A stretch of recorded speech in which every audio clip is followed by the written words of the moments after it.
So to make an inverse table, we just need to remember one really quick thing about inverse that we talked about way back at the beginning of this semester.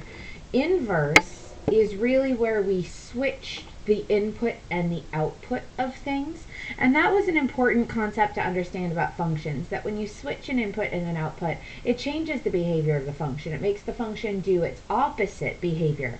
And that's really what we're looking at in letter C, is, well, what would be the opposite behavior of this exponential function? We've studied all sorts of exponential and geometric functions, and usually when we try to understand exponential and geometric functions and any function in algebra, our goal is to understand it forwards and backwards. What does the function do, and how can we even understand how it works backwards so that we can understand the function to its fullest depths? We know how exponential or geometric functions work in general, so now we're going to look at what happens when we look at their opposite or inverse behavior. We're going to look at what happens when we undo them. To understand an inverse, the easiest way to think about it is to switch what we call the input and the output, which are really just the x and the y values if you're looking at a table. So instead of -3 and 1/8 as a pair of numbers in that order, we would say that the x value becomes 1/8 and the y value becomes -3. It doesn't change the actual numbers, we're just switching their placements in the table. X becomes y and y becomes x, and the partnership of numbers doesn't change. So that means the next pair of numbers is 1/4 and -2. The next pair of numbers after that would be 1/2 and -1, and you can simply just copy all of the numbers straight from the previous table, switching the order of them as you go.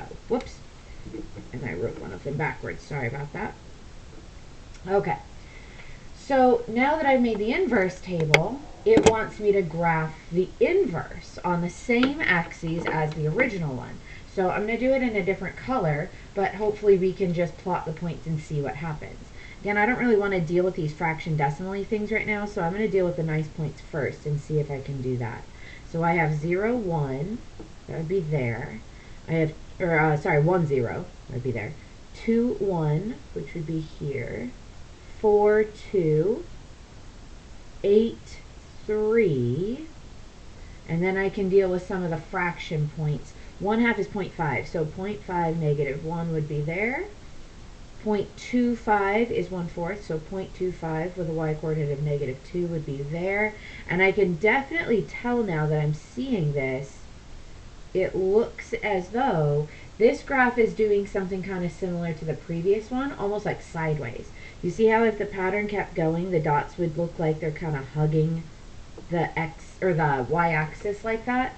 When I connect them, I can definitely see the curvy part, but then I can see the graph flattening out as it gets close to the axis.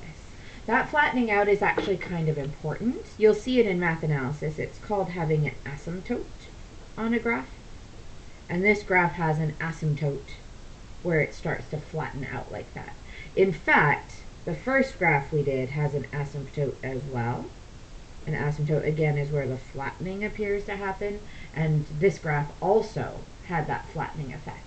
But either way, now that we've seen it, hopefully you can remember one quick thing about inverses, and that's that inverses always have this symmetry, that if you rotate the picture, it does indeed look as though this graph is completely symmetric, straight down the middle diagonally. That line of symmetry is y equals x. That's the universal line of symmetry for inverses.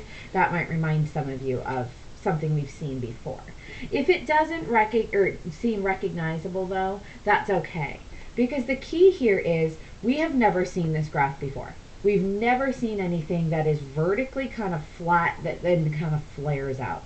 So no, there is no known function to us at the moment that would have given us that shape. We've never seen it, and we're not supposed to have seen it.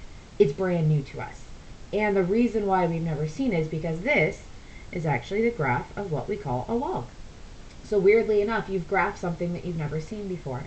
And in the next video, we're going to look at what a log is. So, just to make sure that you understand the basic foundation so far, what you need to know right now is that this log graph, or this new graph, is the inverse, the reverse of a geometric or an exponential problem. So this is basically the opposite of an exponential. We understand exponentials now. We know how they work, those geometric problems. Now the log is going to help us understand how to work through them backwards.